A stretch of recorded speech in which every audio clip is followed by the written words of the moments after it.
Seu nome é Frank. Pelo menos é assim que ele diz. E aqui temos... nada demais, apenas uma cena de acasalamento como qualquer outra, né? Enfim, ela dizia... Por que mentiria? Não sei. Pessoas mentem. Isso não te surpreende? Eu disse que meu nome era Cat. Ela dizia que não queria dar o seu nome verdadeiro, pois era a única coisa que lhe restou. Ela dizia que não tem nada. Tudo que tem é seu nome. Amanda. Ô Yoshi, é a mesma Amanda de Crossed Psychopath? Sim, caro gafanhoto, é a mesma Amanda de Crossed Psychopath, estreando a sua primeira história solo. Oh, he's not happy.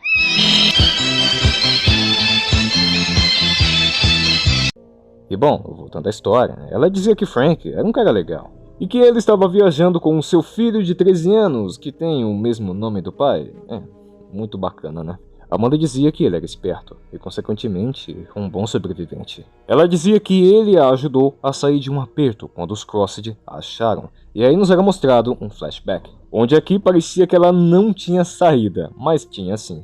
Onde aqui nos mostrava Frank, que estava do outro lado do apartamento e usou uma escada como uma ponte para que ela pudesse atravessar em segurança. E agora está aí e sente que os dois precisam dela, como mãe e esposa. Ou amante, sei lá. Apesar de tudo, ela gosta deles, mas não confia 100%.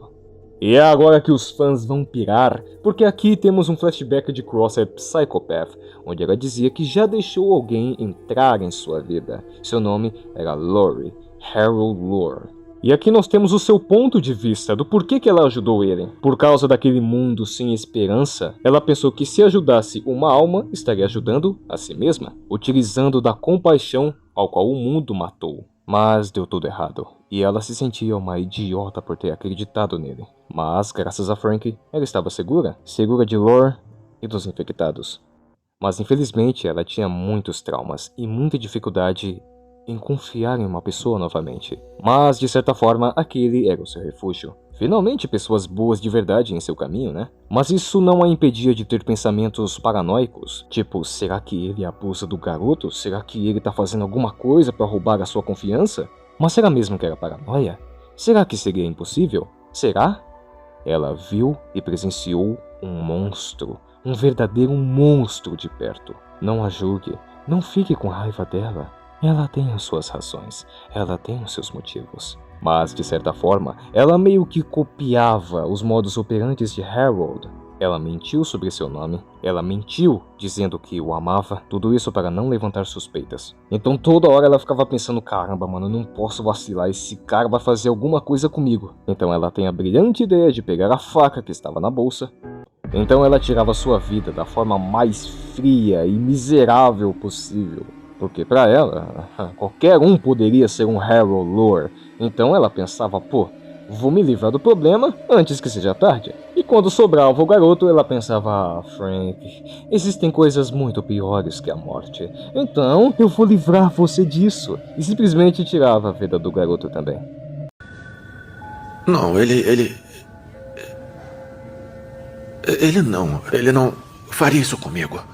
Olha só como a vida é irônica, né, meus amigos? Como é irônica. E, cara, na maior frieza do mundo, ela ficava tipo, beleza, acabei de assassinar 2 pessoas da pior maneira possível.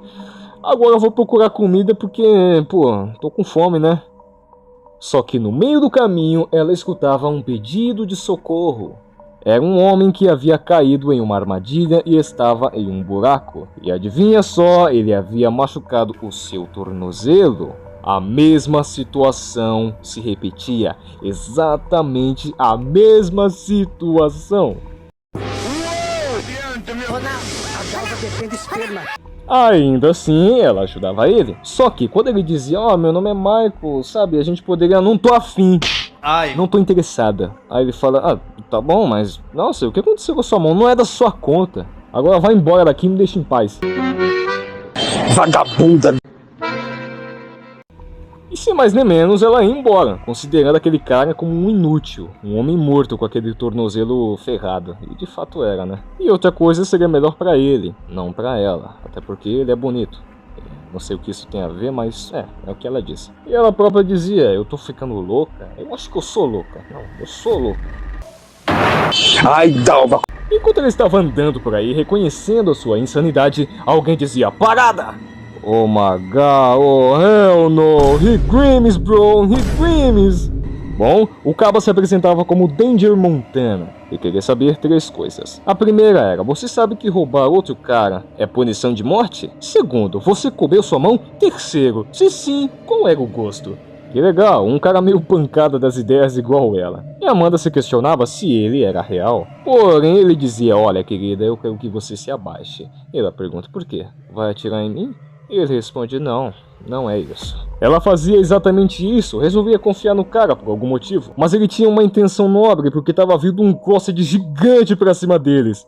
Então o nosso Rick Grimes do Paraguai dava um tiraço na cabeça dele. Então, rapidamente, ele estende sua mão para Amanda, pois o tiro atraiu muitos outros infectados. Então se inicia uma breve fuga, onde os dois entram no primeiro estabelecimento que vem pela frente. Ao entrarem, Rick Grimes dá a ideia de irem até o telhado e pularem até outro prédio. Mas Amanda dizia: não, peraí. Então ela pegava todas as bebidas do local e botava fogo. Assim, dessa forma, criando uma espécie de distração para os Crossed, ao qual eram recebidos com garrafas e tiros. Então eles entram para dentro de novo, mas Amanda ia ao contrário. Ao invés de subir, ela descia e o nosso Rick Grimes ficava: pelo amor de Deus, que ideia de merda. Porém, chegando a uma tampa de bueiro, ela dizia: calma aí, paizão, fica tranquilo aí. Bom, agora a situação ficava mais tranquila. Rick Grimes elogiava sua genialidade.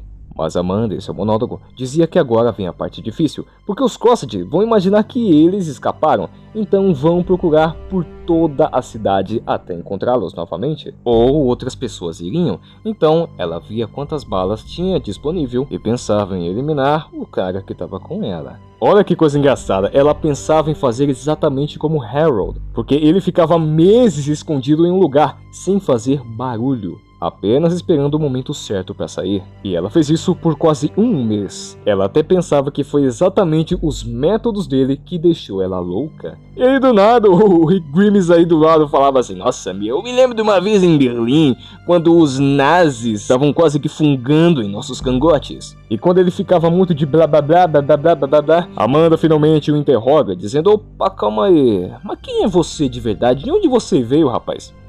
E falava um monte de coisa nada com nada. Ele tentava amenizar a situação, dizendo: não, calma aí, me escuta aí. Mas Amanda continuava pressionando, falando: não, eu estou com a arma aqui, você vai me ouvir. E aí depois disso ela baixava o modo empoderado: escuta aqui, hein, eu não quero que você me chame de querida ou docinho, é irritante, tá? Só que essa Amanda é meio bipolar, porque lá no fundo ela pensava: nossa, eu acho que eu tô gostando dele. E como forma de confiança, ele dizia assim: tá bom, pode escolher qualquer nome que eu possa te chamar, não precisa ser o seu verdadeiro. E ela escolhia Gilda. E ele dizia: muito bem, Gilda, eu gostaria de te convidar à nossa base, a base M. E obviamente ela questiona: o que diabos é base M? E ele responde: é o nosso santuário secreto. Os Crossed não podem nos encontrar lá. E por algum motivo ela resolvia acreditar nele, e depois de algumas horas eles arriscaram sair. Então ele a conduz até uma entrada de esgoto, suspeito pra um caramba, mas beleza. Então nosso Rick Grimes batia a porta e alguém abria. E se alguém perguntava: e aí, trouxe um manda-chuva? Ele responde: eu trouxe uma coisinha melhor. Então ela descia junto com ele e o nosso Rick Grimes dizia: olha, eu tenho alguns amigos aqui que eu quero que você conheça.